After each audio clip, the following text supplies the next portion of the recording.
তর্কবিদ্যার ভূমিকা। Introduction to logic, unit 1, পৃষ্ঠা 1। পরের পৃষ্ঠায় কিছু লেখা নেই। পৃষ্ঠা 3, অধ্যায় 1, যুক্তিবিজ্ঞানের প্রকৃতি, অবরোহ এবং আরোহ। within bracket the nature of logic, deductive and inductive। বিষয় সংক্ষেপ। যুক্তিবিদ্যা।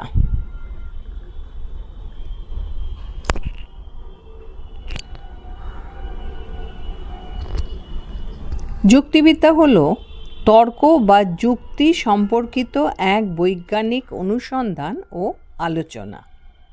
যুক্তিবিদ্যাকে তর্কবিদ্যা নামেও উল্লেখ করা হয়।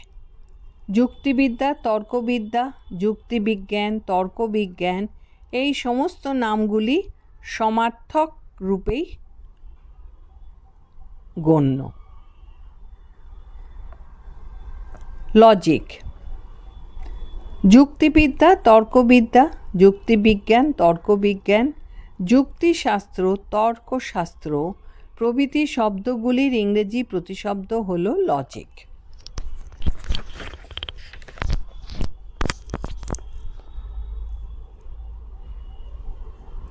লজিক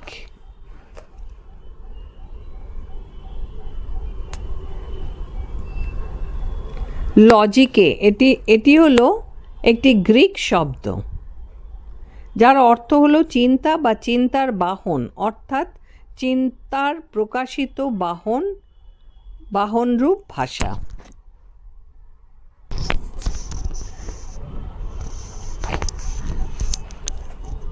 লজিকে এটি হলো একটি গ্রিক শব্দ যার অর্থ হলো চিন্তা বা চিন্তার বাহন, অর্থাৎ চিন্তার প্রকাশিত বাহনরূপ ভাষা। লোগোস এটি হলো একটি লাতিন শব্দ যার অর্থ হলো চিন্তার প্রকাশক রূপ ভাষার বিশেষ আলোচনা। চিন্তা। চিন্তার সাধারণ অর্থ হলো সংবেদন, স্মৃতি, প্রত্যক্ষ, অনুভূতি, কল্পনা প্রভৃতি। কিন্তু শব্দটির তর্ক বিজ্ঞান সম্মত অর্থ হলো অনুমান করা বা বিচার করা।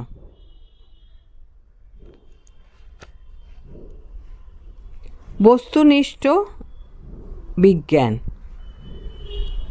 বস্তু বা ঘটনার যথাযথ প্রকৃতি বা স্বরূপ নিয়ে বিশেষভাবে আলোচনা করে যে বিজ্ঞান তাকেই বলা হয় বস্তুনিষ্ঠ বিজ্ঞান। Positive science. এখানে ঘটনা যেমন ঘটে তাকে ঠিক সেইভাবেই পূর্বিক বর্ণনা করা হয়। আদর্শনিষ্ঠ বিজ্ঞান। বিষয় বা ঘটনার আদর্শ কেমন হওয়া উচিত তা নিয়ে আলোচনা করে যে বিজ্ঞান তাকেই বলা হয় আদর্শনিষ্ঠ বিজ্ঞান। ঔচিত্যের আদর্শ বলতে বোঝায় যাকে ভালো মন্দ, ন্যায় অন্যায়,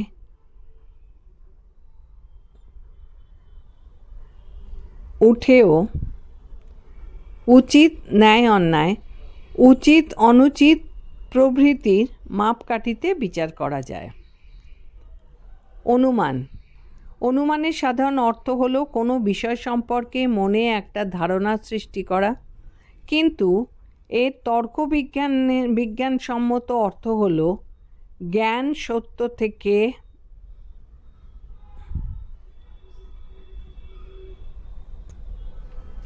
অজ্ঞাত কোনো বিষয় সম্পর্কে জ্ঞান লাভ করলে এক মানসিক প্রক্রিয়া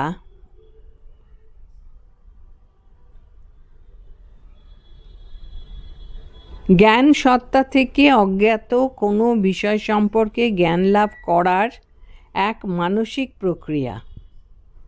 ইন ব্র্যাকেট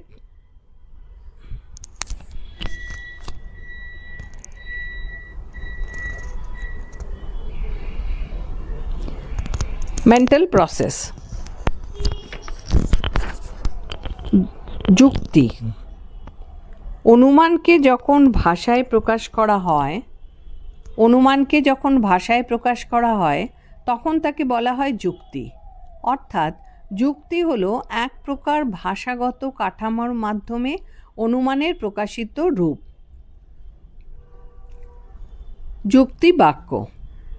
যে বাক্য বা বচনগুলির উপর নির্ভর করে সিদ্ধান্ত গঠন করা হয় তাকেই বলা হয় যুক্তি বাক্য। যুক্তি বাক্যকে হেতুবাক্য, আশ্রয় বাক্য প্রভৃতি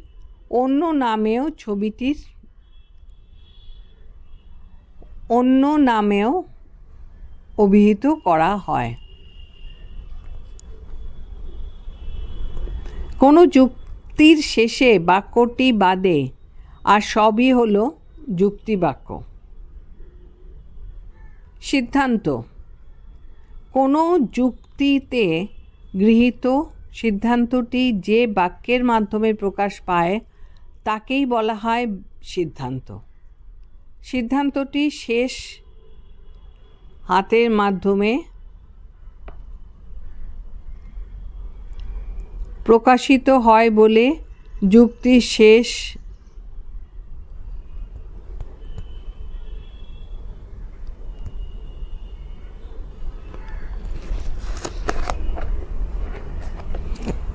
শেষ বাক্যটিকেই বলা হয় সিদ্ধান্ত।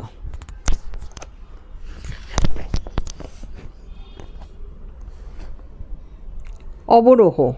অবরোহ হলো যুক্তির একটি প্রকার। অবরোহ শব্দটির অর্থ হলো নেমে আসা বা অবরোহণ করা। এখানে যুক্তি বাক্যের ব্যাপক বিষয় থেকে দিগন্তে যখন তার চেয়ে কম কিছু বিষয়ে সিদ্ধান্ত গ্রহণ করা হয়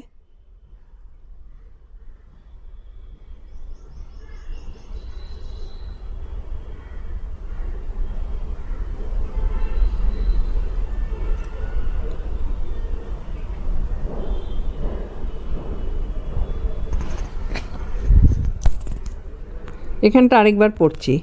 এখানে যুক্তি বাক্যের ব্যাপক বিষয় থেকে সিদ্ধান্তে যখন তার চেয়ে কম কিছু বিষয় সিদ্ধান্ত গ্রহণ করা হয় তখন যুক্তিবিজ্ঞানে তাকেই বলা হয় অবরোহ যুক্তি ব্র্যাকেটে ডিডাকটিভ আর্গুমেন্ট।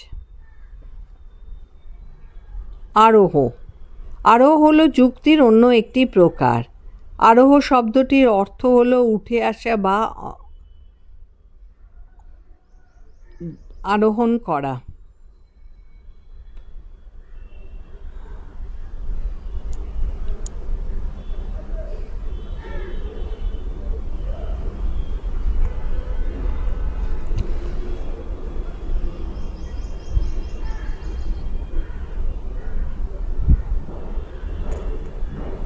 আরোহ শব্দটির অর্থ হলো উঠে আসা বা আরোহণ করা।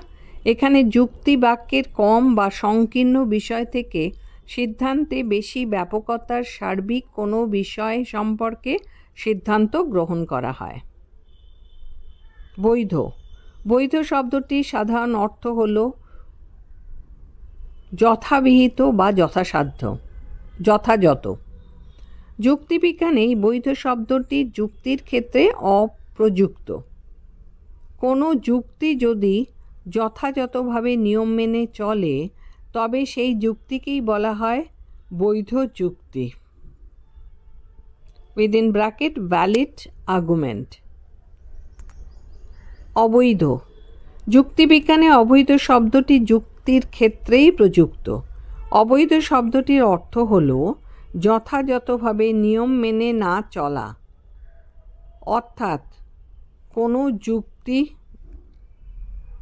যদি যুক্তির নিয়মগুলিকে ঠিকমতো মেনে না চলে তাহলে সেই যুক্তিকেই বলা হয় তাদের খুন্তি।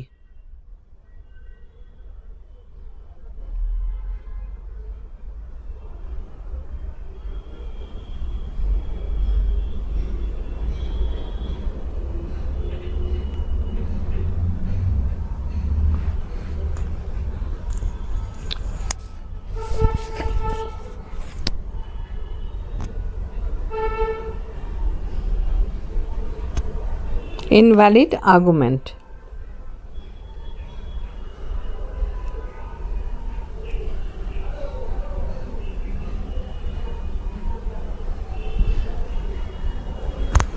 এটা আরেকবার পড়ছি। অবৈধ। যুক্তিবিজ্ঞানে অবৈধ শব্দটি যুক্তির ক্ষেত্রেই প্রযুক্ত। অবৈধ শব্দটির অর্থ হল যথাযথভাবে নিয়ম মেনে না চলা, অর্থাৎ কোনো যুক্তি যদি যুক্তির নিয়মগুলিকে ঠিকমতো মেনে না চলে তাহলে সেই যুক্তিকেই বলা হয় অবৈধ যুক্তি, ব্র্যাকেটে ইনভ্যালিড আর্গুমেন্ট। যুক্তির আকার। ভাষায় উপস্থাপিত কোনো যুক্তিকে যখন একটি নির্দিষ্ট সাংকেতিক আকারে হাজির করা হয় তখন তাকেই বলা হয় যুক্তির আকার, আর্গুমেন্ট ফর্ম। বিশেষ বচন। কোনো বচনের ক্ষেত্রে তার উদ্দেশ্য পদটির মাধ্যমে যখন তার আংশিক পরিমাণকে উল্লেখ করা হয় তখন তাকেই বলা হয় বিশেষ বচন, পার্টিকুলার প্রপোজিশন।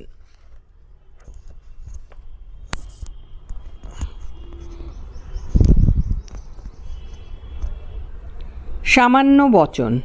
কোনো বচনের ক্ষেত্রে তার উদ্দেশ্য পদটির মাধ্যমে যখন তার সার্বিক বা সমগ্র পরিমাণকে উল্লেখ করা হয় তখন তাকে বলা হয় সামান্য বচন, ব্র্যাকেটে ইউনিভার্সাল প্রপোজিশন। এই সামান্য বচনকে সার্বিক বচনও বলা হয়।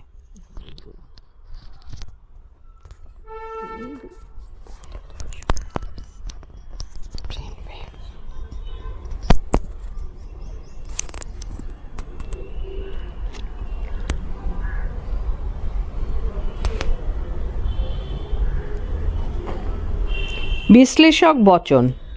যে বচনের উদ্দেশ্যের ধারণাটিকে বিশ্লেষণ করলে বিধেয়ের ধারণাটি পাওয়া যায় তাকেই বলা হয় বিশ্লেষক বচন, ব্র্যাকেটে অ্যানালিটিক্যাল প্রপোজিশন।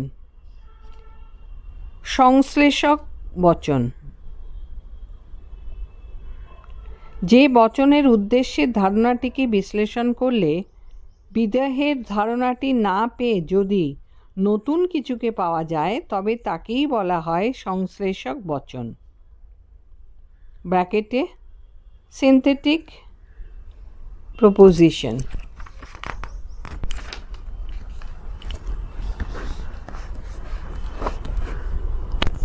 পৃষ্ঠা 4। দীর্ঘ উত্তর ভিত্তিক প্রশ্নাবলী। 1. তর্কবিদ্যা কাকে বলে? তর্কবিদ্যার মূল কাজ বা উদ্দেশ্য কী? 2 + 4 মার্কস। এটা প্রশ্ন উত্তর। তর্কবিদ্যা। তর্কবিদ্যা হলো তর্ক বা যুক্তি সম্পর্কিত এক বৈজ্ঞানিক আলোচনা ও অনুসন্ধান। তর্কবিদ্যার ব্যুৎপত্তিগত অর্থ। তর্কবিদ্যার ইংরেজি প্রতিশব্দ হলো লজিক। শব্দটি গ্রিক লজিকের শব্দ থেকে উদ্ভূত হয়েছে। লজিকের শব্দটি আবার এসেছে ল্যাটিন শব্দ লোগোস থেকে, যার অর্থ হলো চিন্তা বা চিন্তার বাহন। চিন্তা এবং ভাষা এই উভয়কেই বোঝাবার জন্য শব্দটি ব্যবহৃত হয়। সুতরাং ব্যুৎপত্তিগত দিক থেকে বলা হয় তর্কবিদ্যা হলো ভাষায় প্রকাশিত চিন্তা সম্বন্ধীয় বিজ্ঞান। তর্কবিদ্যাকে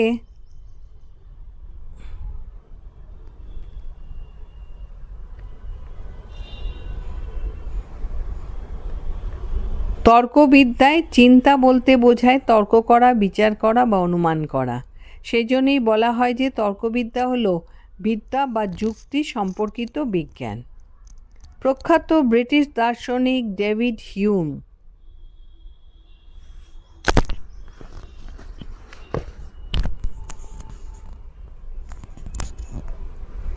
এবং জার্মান দার্শনিক ইমানুয়েল কান্ট তর্কবিদ্যাকে চিন্তা বা বুদ্ধির মূল নীতিসমূহের বিজ্ঞান within bracket science of fundamental principles of thought bracket close এই রূপে উল্লেখ করেছেন। সাম্প্রতিককালের আধুনিক তর্কবিজ্ঞানী আই.এম. কোপি তার ইন্ট্রোডাকশন টু লজিক নামক গ্রন্থে বলেছেন, তর্কবিদ্যা হলো এমন কতগুলি পদ্ধতি বা নীতির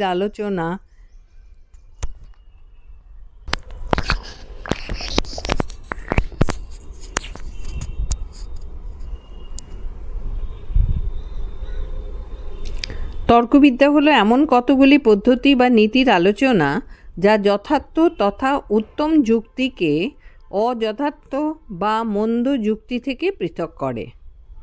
ব্র্যাকেটে logic is the study of the methods and principles use to distinguish good within bracket correct from bad within bracket incorrect reasoning। তর্কবিদ্যার মূল কাজ বা উদ্দেশ্য। ওপরের সংজ্ঞাগুলির পরিপ্রেক্ষিতে দেখা যায় যে তর্কবিদ্যার মূল কাজ বা উদ্দেশ্য হল যুক্তি, যুক্তির গঠন, যুক্তির স্বরূপ এবং যুক্তির বৈধতা প্রভৃতি নিয়ে আলোচনা করা। কোনো জ্ঞাত সত্য থেকে অজ্ঞাত কোনো সত্যে উপনীত হওয়ার যে মানসিক প্রক্রিয়া তাকেই বলা হয় অনুমান। ভাষায় ব্যক্ত এই অনুমানকেই বলা হয় যুক্তি বা তর্ক আর্গুমেন্ট। অনুমান ভাষায় প্রকাশিত হলে তার মধ্যে পাওয়া যায় কতগুলি বাক্য বা বচন। এই বচনগুলি হল দু ধরনের, যুক্তিবাক্য বা হেতুবাক্য এবং সিদ্ধান্ত। এই হেতুবাক্যগুলির উপর নির্ভর করেই সিদ্ধান্তটিকে প্রতিষ্ঠা করা হয়। কিভাবে হেতুবাক্য থেকে সিদ্ধান্তটিকে যথাযথভাবে নিঃসৃত করা যায় তা নিয়ে আলোচনা করে যুক্তিবিদ্যা বা তর্কবিদ্যা। সে কারণেই বলা হয় যে তর্কবিদ্যা হলো যুক্তিবাক্য থেকে সিদ্ধান্তে উপনীত হওয়ার এক কলাকৌশল। Bracket logic is the art of drawing conclusions. তর্কবিদ্যার দ্বিতীয় কাজ বা উদ্দেশ্য। তর্কবিদ্যার দ্বিতীয় কাজ হল যুক্তির বৈধতা ভ্যালিডিটি নিয়ে আলোচনা করা। যুক্তির বৈধতার অর্থ হল যুক্তিটি বৈধ ভ্যালিড অথবা অবৈধ ইনভ্যালিড। যথা নিয়মে যুক্তি গঠিত হলে এবং যুক্তিবাক্য থেকে সিদ্ধান্তটি অনিবার্যভাবে নিঃসৃত হলে যুক্তিটি বৈধ হয়, আর তা না হলে যুক্তিটি অবৈধ হয়। তর্কবিদ্যার আরও অন্যান্য নানাবিধ কাজ। তর্কবিদ্যার মূল কাজ যেহেতু তর্ক বা যুক্তি, সেহেতু তর্ক বা যুক্তি সংক্রান্ত নানাবিধ বিষয়ের আলোচনা করাই হলো তর্কবিদ্যার অপরাপর কাজ।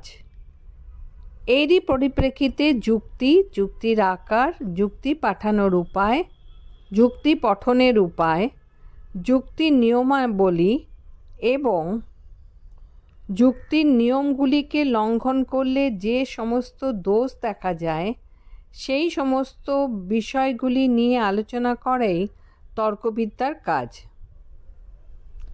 সে কারণেই আধুনিক তর্কবিদ স্টেবিং বলেন,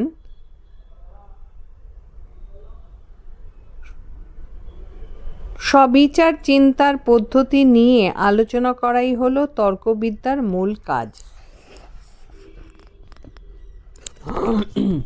প্রশ্ন 2, তর্কবিদ্যার আলোচ্য বিষয় কি?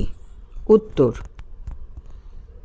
তর্কবিদ্যার আলোচ্য বিষয় 1. যুক্তি। তর্কবিদ্যার মূল আলোচ্য বিষয় হলো তর্ক বা যুক্তি, রিজনিং। সে কারণে তর্ক বা যুক্তির নিয়ম, স্বরূপ, প্রকারভেদ এবং নিয়মভঙ্গজনিত বিভিন্ন দোষের বিষয়গুলি হলো তর্কবিদ্যার আলোচ্য বিষয়। এছাড়াও যুক্তির প্রকার সম্পর্কিত বিভিন্ন বিষয় যেমন বাক্য, বচন এবং পদ প্রভৃতির আলোচনাও তর্কবিদ্যার বিষয়গুলির বিষয়সূচির অন্তর্ভুক্ত করা হয়।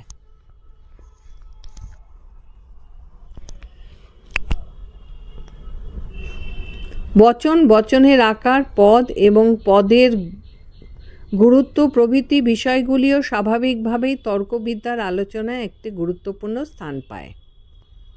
2. সত্য। তর্কবিদ্যা হলো একটি আদর্শনিষ্ঠ বিজ্ঞান। আমাদের মৌলিক আদর্শ হলো 3টি: সত্য, সুন্দর ও শিব বা কল্যাণ। এদের প্রত্যেকটিকে কেন্দ্র করে গড়ে উঠেছে একটি আদর্শনিষ্ঠ বিজ্ঞান। তর্কবিদ্যার কেন্দ্রীয় আলোচ্য বিষয় হলো সত্য।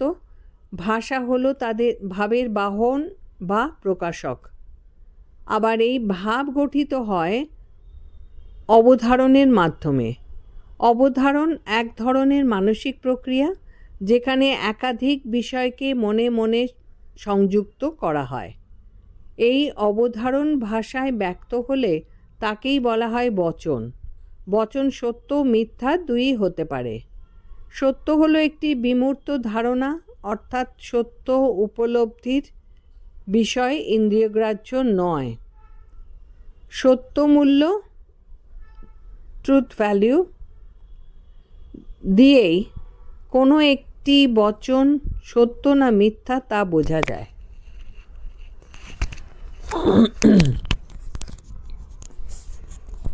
3.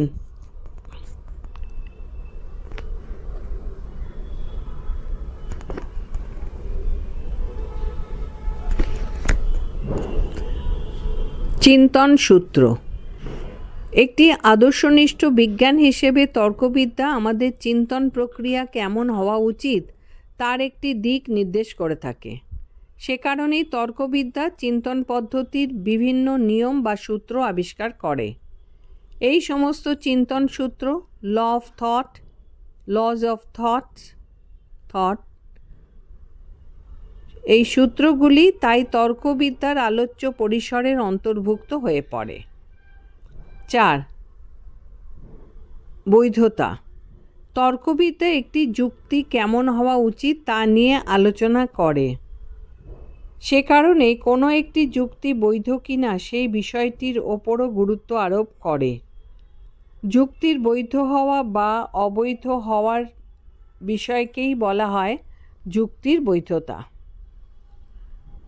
এই বৈধতার বিষয়টিও তাই তর্কবিদ্যার আলোচ্য বিষয়সূচির অন্তর্ভুক্ত।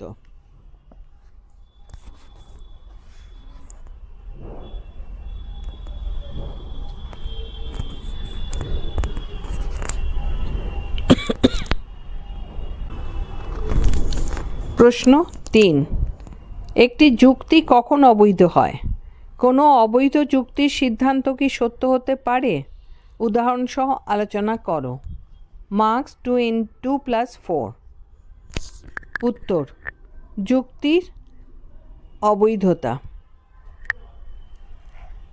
কোনো যুক্তির আকারটি যদি অবৈধ হয় তাহলে সেই যুক্তিটিও অবৈধ রূপে গণ্য হয়। স্বাভাবিকভাবেই তাই প্রশ্ন জাগে যে একটি যুক্তি কখন অবৈধ হয়।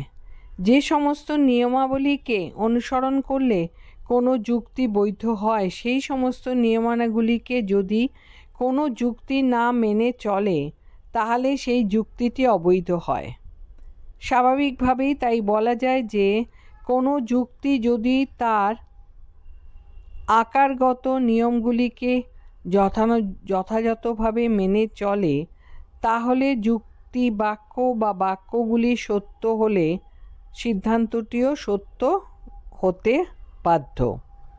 কিন্তু যদি এমন দেখা যায় যে যুক্তি বাক্য বা যুক্তি বাক্যগুলি সত্য অথচ সিদ্ধান্তটি মিথ্যে, তাহলে যুক্তিটি অবৈধ হয়।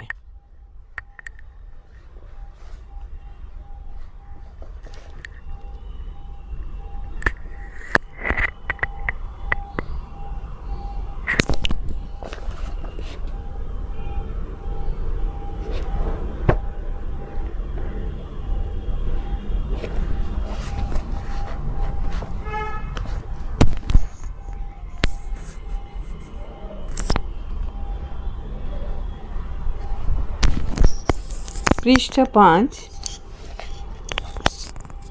যুক্তি।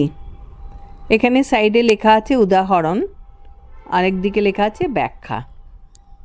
উদাহরণে যুক্তি হলো সকল পুরুষ হয় মানুষ, যুক্তি বাক্য, সত্য। সকল মহিলা হয় মানুষ, যুক্তি বাক্য, সত্য। সকল মহিলা হয় পুরুষ, সিদ্ধান্ত, মিথ্যা। আরেকটি হলো যুক্তিটির আকার, সকল পি হয় এম, ব্র্যাকেটে যুক্তি বাক্য, সত্য। সকল এস হয় এম, যুক্তি বাক্য, সত্য। সকল এস হয় পি, সিদ্ধান্ত, মিথ্যা। ব্যাখ্যা, ওপরের যুক্তি ও তার আকারটিতে দেখা যায় যে সিদ্ধান্তটি দুটি যুক্তিবাক্য থেকে নিঃসৃত হয়েছে। উভয় ক্ষেত্রেই যুক্তিবাক্য দুটি সত্যরূপে গণ্য হলেও সিদ্ধান্ত মিথ্যারূপে গণ্য হয়েছে, সে কারণেই যুক্তিটি অবৈধ রূপে গণ্য। যুক্তিবাক্য বা বাক্যগুলি সত্য অথচ সিদ্ধান্তটি মিথ্যা, এরূপ ফলে যুক্তিটি অবশ্যই অবৈধ হয়।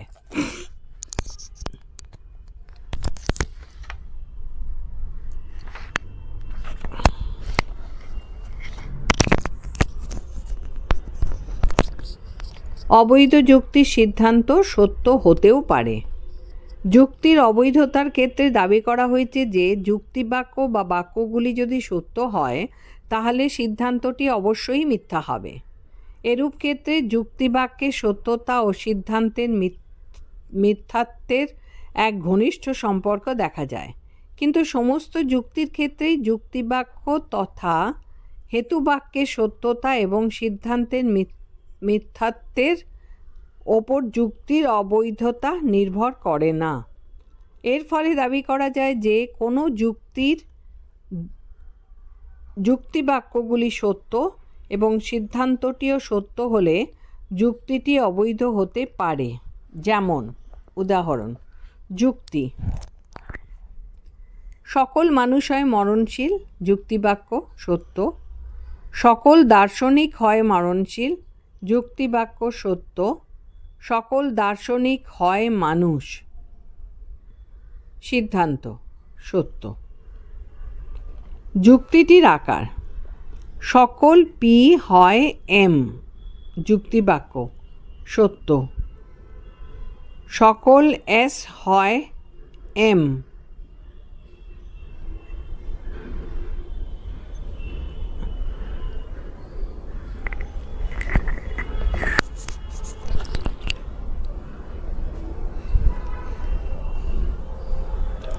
সকল এস হয় পি, সিদ্ধান্ত, সত্য।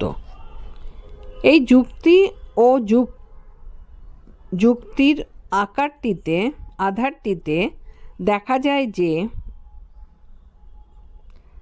এই যুক্তি ও যুক্তির আকারটিতে দেখা যায় যে সিদ্ধান্তটি নিঃসৃত হয়েছে দুটি যুক্ত বাক্য থেকে। উভয় ক্ষেত্রেই যুক্তিবাক্য দুটি সত্যরূপে গণ্য, আবার সিদ্ধান্তটিও সত্যরূপে গ্রাহ্য, অথচ যুক্তিটি এখানে অবৈধ রূপে গণ্য। কারণ এখানে এই যুক্তিটির ক্ষেত্রে বৈধ যুক্তির জন্য যে সমস্ত নিয়ম নির্ধারিত হয়েছে তার সবগুলিকে যথাযথভাবে মানা হয়নি। যুক্তিটির ক্ষেত্রে তাই একটি বিশেষ দোষের উদ্ভব ঘটেছে, সে কারণেই যুক্তিটি অবৈধ রূপে গণ্য। সুতরাং দাবি করা সংযত যে একটি অবৈধ যুক্তির সিদ্ধান্ত সত্য হতেও পারে।